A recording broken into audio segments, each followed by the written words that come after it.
আসসালামু আলাইকুম। Hello friends, অনেক দিন পর আমার নিউ ব্লগ ভিডিওতে সবাইকে স্বাগতম। তো কোথায় গিয়েছিলাম, কয় টাকা গাড়ি ভাড়া লাগলো, কার কার সাথে গিয়েছি, কি কি দেখেছি, এন্ট্রি ফিটা কত টাকা ছিল, সব কিছু ডিটেলস জানতে ফুল ভিডিও দেখতে হবে।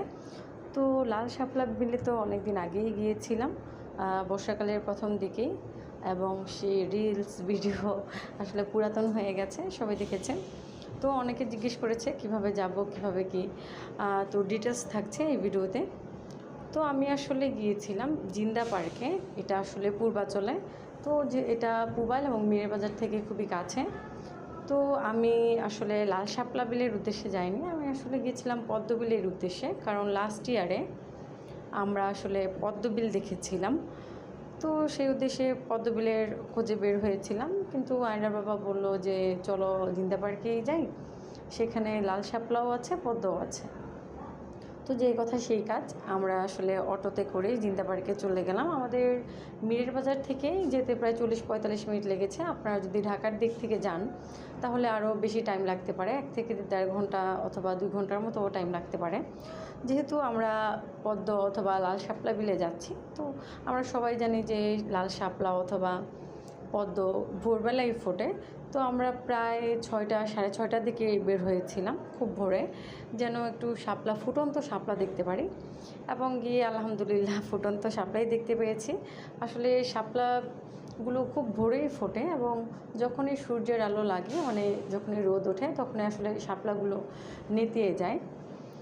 তো ভোরবেলা আমরা গিয়েছিলাম, আমি আয়রার বাবা এবং আয়রা গিয়েছিলাম জিন্দা পার্কে। এবং জিন্দা পার্কের রাস্তার কাছে, মানে মেন রোডে যদি আপনি জিজ্ঞেস করেন যে লাল শাপলা বিল কোথায় পাবো, তাহলে কিন্তু তারা আপনাকে রোডটা দেখিয়ে দেবে, ওয়েটা দেখিয়ে দেবে যে সামনে যান অথবা ডানে যান, বামে যান। আমরা জিজ্ঞেস করে করে গিয়েছিলাম। তো এই রিসোর্টের নাম ছিল যে শাপলা পদ্ম রিসোর্ট, এবং 50 টাকা করে এন্ট্রি ফি ছিল। এটা জিন্দা পার্কের ভিতরের দিকেই। এবং নৌকা এখানে 40 মিনিট, আমরা শুক্রবারে গিয়েছিলাম, 40 মিনিট আপনাকে নৌকাতে করে ঘোরাবে, এবং টাকা নেবে 300 টাকা। ইয়াস, 300 টাকা, মাত্র 40 মিনিট ঘোরাবে, 300 টাকা করে নেবে। এবং শুক্রবারটায় আসলে বেশি ভিড় থাকে। আমরা তো খুব ভোরে গিয়েছিলাম, তবুও দেখলাম যে অনেক ভিড়। নৌকার জন্য প্রায় 20 মিনিট দাঁড়িয়েছিলাম সিরিয়াল পাওয়ার জন্য। একটা নৌকাতে 2 জন করে 3 জন করে তুলছিল। তো আমরা যে ফুটন্ত শাপলাই পেয়েছি, কিন্তু পদ্ম পাইনি।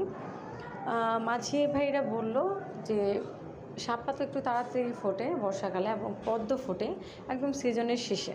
তো এই যে দেখতে পাচ্ছেন এখন কি সুন্দর শাপলা, লাল শাপলা। তো সিজনের প্রথম যারা যাবেন তারা আসলে শাপলাটা এরকম ফুটন্ত পাবেন, এবং যারা সিজনের শেষে যাবেন, মানে এখন যদি কেউ যান সেখানে, তাহলে তারা আসলে এরকম শাপলা পাবেন কি না আই ডোন্ট নো, আমি সন্দিহান। কিন্তু এখন যারা যাবেন তারা পদ্ম পাবেন। আমি আসলে কয়েকটা আপুর পেজে দেখলাম অথবা ফেসবুকে প্রোফাইলে দেখলাম, তারা পদ্ম ফুল নিয়ে ছবি দিয়েছে, তার মানে এখন পদ্মর সিজন। আমি মাঝেদের জিজ্ঞেস করেছিলাম যে লাস্টবার তো আমি পদ্ম পেয়েছিলাম এখানে না, যদিও অন্য জায়গায় গিয়েছিলাম, তো এইবার পদ্ম কেন নাই, 1-2টা পদ্ম আমি পেয়েছিলাম। তো মাঝি ভাইয়েরা বলেছিল যে পদ্মটা আসলে সিজনের শেষে ফোটে, এখন পাবেন না, আর পরে পাবেন। তার 15-20 দিন আগের কথা বলেছিল, তার মানে এখন যদি যান আপনি সেখানে তাহলে পারফেক্ট। তো কিভাবে জানবেন, আপনি হলো যে 300 ফিট অথবা পূর্বাচলে আসবেন। এসে জিন্দা পার্ক আসলে খুবই ফেমাস এবং খুবই পুরাতন একটা পার্ক। তো এই জায়গাটার নাম বললেই কেউ আপনাকে দেখিয়ে দিবে যে এই ওয়েতে যাবেন, রূপগঞ্জের 300 ফিট এদিক দিয়েই আর কি, পূর্বাচলের দিকে। আপনি যদি, আর এখন তো খুবই ইজি, হ্যাঁ, মানুষকে জিজ্ঞেস করে করে না, যে আসলে আপনি গুগল ম্যাপেই দেখতে পারেন কিভাবে যাবেন লোকেশনটা। তো ওইভাবেই আপনি আসলে চলে যাবেন। বেশি না, 50 টাকা এন্ট্রি ফি। এবং সেখানে আপনি কী কী দেখতে পাবেন, সেখানে আপনি পদ্ম বিল প্লাস শাপলা বিল দেখতে পাবেন। সেখানে ওদের নিজস্ব মানে হয়তো কন্টাক্টে তো নৌকা আছে, সেই নৌকাতে করে আপনি ঘুরতে পারবেন, দেখতে পারবেন। নৌকা ভাড়া নেবে 1 ঘন্টায় 300-350 টাকা নেবে। এবং সেখানে মোটামুটি দোকান আছে, কি বলে এটাকে, কনফেকশনারি দোকান। হ্যাঁ, আপনি হলো যে সেখানে চা খেতে পারবেন, বিস্কিট ফিস্কিট খেতে পারবেন। আর সেখানে আছে দোলনা, এবং সেখানে একটা রেস্টুরেন্টও আছে খুব সুন্দর। আমি আসলে ডিটেলস অত ভিডিও করতে পারিনি, কারণ আমার সাথে গিয়েছিল আয়রা পাখি এবং আয়রার বাবা। তো আয়রা পাখিকে সামলানো এবং নৌকায় ঘোরাফেরা করা আসলে পসিবল হয়ে ওঠে নাই সব কিছু ভিডিও করা। ও আচ্ছা, আমার সাথে আমার কাজিনও গিয়েছিল ফারিয়া, তো সেই ভিডিও টিডিও করে দিয়েছে, যদিও ছবিগুলো আসলে আমার মন মতো হয় নাই, আরও সুন্দর হতে পারতো। আসলে ঘুরতে গেলে একটা প্রবলেম এখন আমি ফেস করি, যখন আপনার টাকা পয়সা আছে, সব কিছু আছে, ঘোরার টাইম আছে, আপনি ঘুরতে যাচ্ছেন, কিন্তু একটা ক্যামেরাম্যানের যে অভাব, মানে আপনি মন মতো একটু ছবি তুলতে পারবেন না আপনার যদি না একটা ক্যামেরাম্যান থাকে, হ্যাঁ, সুন্দর করে যে ছবি তুলতে পারে, এরকম যদি কেউ না থাকে তাহলে আসলে আপনি ঘোরাফেরা করে লাভ নাই। নাওয়াডেজ আমি এই প্রবলেমটা খুবই ফেস করি, যে কেউ একজন নাই যে আমার ছবি তুলে দিবে, একটু ভিডিও করে দিবে। আর যাদের দিয়ে করি আসলে মন মতো হয় না। তো শুক্রবারে গিয়েছিলাম, আপনারা ট্রাই করবেন শুক্রবারটা অ্যাভয়েড করার, যেহেতু আমার শুক্রবার ছাড়া সময় নেই, সেহেতু আমার সব প্ল্যান প্রোগ্রাম, ঘোরা ফেরা সব কিছু আসলে শুক্রবারেই করতে হয়। তো আপনারা যাদের সময় আছে তারা ট্রাই করবেন শুক্রবারটা না যেয়ে অন্য কোনো দিন যেতে এবং সকাল সকালে বের হতে। আর একটা ব্যাপার, আমি আসলে জানি যে পদ্ম রোদ উঠলেও আসলে পদ্মটা নেতিয়ে যায় না, পদ্ম আসলে ফুটন্ত অবস্থায় থাকে রোদ উঠলেও। আমি জানি যে শাপলা রোদ উঠলে নেতিয়ে যায়, তরতাজা থাকে না, কিন্তু পদ্মটা থাকে। কারণ লাস্ট যখন আমি পদ্মবিলে গিয়েছিলাম গত বছর, তখন আসলে দেখেছিলাম রোদ উঠে গিয়েছিল খুব তাড়াতাড়ি।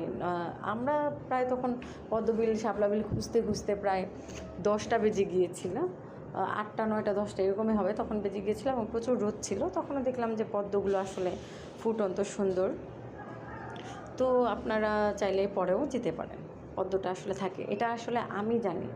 আমি যদি রং হয়ে থাকি অথবা পদ্মটা যদি রোদ উঠলেও না থাকে, তাহলে আসলে কমেন্ট একটু জানিয়ে দেবেন, কারেকশন করে দেবেন। তো সেখানে আপনারা যে এরকম দোলনা পাবেন, এবং আমি বলবো যে বাচ্চা কাচ্চা না নিয়ে যাওয়াই ভালো, আসলে খুবই বিরক্ত করে ওরা।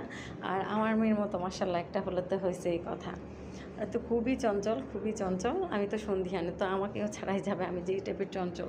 ওই যে দেখা যাচ্ছে দোলনাতে দোল খাচ্ছে আপুরা, সুন্দর করে সেজে আসছে, এবং ম্যাক্সিমাম সেখানে কাপলই ছিল, এবং ম্যাক্সিমাম কাপল প্লাস ফ্রেন্ডরাও ছিল। আমি দেখেছিলাম 3-4টা মেয়ে সেম শাড়ি পরে গিয়েছে।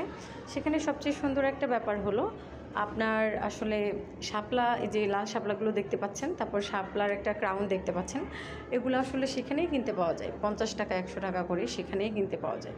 তো আমি আসলে ভেবেছিলাম গতবারের মতো হয়তো এটা ওপেন একটা বিল, তো আমি চাইলেই শাপলা তুলতে পারবো, কিন্তু না, মাঝি ভাইরা না করে দিয়েছে, যেহেতু একটা রিসোর্ট, তো শাপলাগুলাও প্রায় ওদের সম্পত্তি, তো এগুলাতে হাত দেওয়া যাবে না, ধরা যাবে না।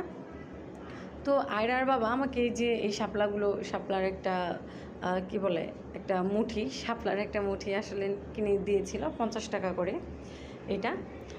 তো সেখানে এই যে সেতু দেখতে পাচ্ছেন, স্পেসটা মোটামুটি খুবই বড়। আমার এই পদ্ম শাপলা রিসোর্টটা আসলে মোটামুটি ভালোই লেগেছে, একদম বিলের মধ্যে একটা রিসোর্ট, দেখতেই পাচ্ছেন পিছনে বিল আছে এবং শাপলা এবং পদ্ম আছে সেখানে। আরেকটা বিষয় হলো সেখানে তো শাপলা তোলা যায় না। আর লাস্টবার মানে গতবার যখন আমি গিয়েছিলাম, তখন আমি একদম গলার সেট, চুড়ি একদম ম্যাচিং ম্যাচিং করে পরে গিয়েছিলাম শাড়ির সাথে। কিন্তু আসলে এইবার আমি এই ভুলটা করি নাই। আমি আসলে আপুদেরকে সাজেস্ট করব, আপনারা যদি শাপলা পদ্ম বিলে যান, তাহলে আসলে এক্সট্রা অর্নামেন্টসের কোনো দরকার নাই। কেন দরকার নাই? কারণ সেখানে আপনি এই যে শাপলা আছে, যে শাপলা অথবা পদ্ম ফুল দিয়ে কিন্তু মালা করে গলায় দিতে পারেন, অ্যাজ নেকলেসের মতো, অ্যান্ড আপনি হাতেও পরতে পারেন, আমি যেমন করেছি, যে গলায়, তারপর হাতে, তারপর আপনি খোপায়ও লাগাতে পারেন। এটা আসলে অর্নামেন্টসের মতোই লাগে, এবং এটা দেখতে আরও বেশি স্পেশাল এবং বেশি অ্যাট্রাকটিভ আমার কাছে মনে হয়। কারণ এক্সট্রা যদি আপনি গয়না পরেন তাহলে আসলে যায় না পদ্মবিলের সাথে। কিন্তু আপনি যদি শাপলা পদ্মবিলে গিয়ে শাপলা অথবা পদ্ম দিয়ে আপনি হাতের চুড়ি বানালেন, আপনি গলার সেট বানালেন, মাথার একটা ক্রাউন বানালেন, তাহলে কিন্তু একটু বেশি সুন্দর লাগে। তো এইটা আমি লাস্টবারের এক্সপিরিয়েন্স নিয়ে, মানে গতবারের এক্সপিরিয়েন্স নিয়ে এবার আমি এই কাজই করেছি। আমি এক্সট্রা, দেখেন আমার এক্সট্রা চুড়ি নেই, আমার এক্সট্রা গলার কোনো নেকলেস নেই, তো এগুলা আসলে আমি পড়ি নাই, এবার ঝামেলাও মনে হচ্ছিল। তো আমি সেখানে গিয়ে যেহেতু ওরা বিল থেকে শাপলা তুলতে দেয় না, রেস্ট্রিক্টেড। তো এই যে শাপলার যে একটা মুঠি দেখা যাচ্ছে, এখান থেকে আমি নিয়েছিলাম। এখানে নিয়ে হলো যে একটা খোপায় গুজেছিলাম, তারপর হলো যে হাতে পরেছিলাম এবং একটা গলায় পরেছিলাম। সুন্দর লাগছিল দেখতে, অর্নামেন্টসের মতো। তো আপনারা যারা যেতে চান, এখনও যেহেতু বর্ষাকাল আছে, তারা আসলে যেতে পারেন। আপনারা গেলে অবশ্যই পদ্মটা পেয়ে যাবেন। পদ্ম, লাল শাপলা নাও পেতে পারেন, আমি শিওর না, কিন্তু আমি শিওর যে আপনারা এখন গেলে পদ্মটা পাবেন। আর আমার আসলে দেখতেই পাচ্ছেন ভিডিওতে, আমার আসলে দিন এভাবেই চলে গেছে, যে মেয়েকে সামলাতে সামলাতে। ওর বাবা অনেকক্ষণ রেখেছিল, এরপর আমার পালা, আমিও রেখেছিলাম। ওর যত ধরনের দুষ্টামি আছে মাশাল্লাহ, সব হলো যে এগুলা সহ্য করতে হয়েছে। তো আমি বলবো যে বাচ্চা কাচ্চা না নিয়ে যাওয়াই ভালো সেখানে। এবং আমি আন্তরিকভাবে দুঃখিত, কারণ আমার ভিডিও তো রেডিই ছিল, সবাই দেখেছেন ছবি ভিডিও, কিন্তু আসলে ভয়েস ওভারের কারণে, মানে সময় স্বল্পতার কারণে আমি ভয়েসটা দিতে পারিনি। দ্যাটস ওয়াই আসলে আমার এটা ব্লগ আকারে করাও হয়নি। তো এখন তো বলে দিলাম, আপনারা জিন্দা পার্কে যাবেন। জিন্দা পার্কে গিয়ে শাপলা পদ্ম রিসোর্ট বললেই ওরা দেখিয়ে দিবে লোকেশানটা। তো সেখানে যাবেন, সেখানে গিয়ে সুন্দরভাবে ঘোরাফেরা করে আসতে পারবেন। তো সবাইকে ধন্যবাদ দেখার জন্য, এবং ভিডিওটি কেমন লাগে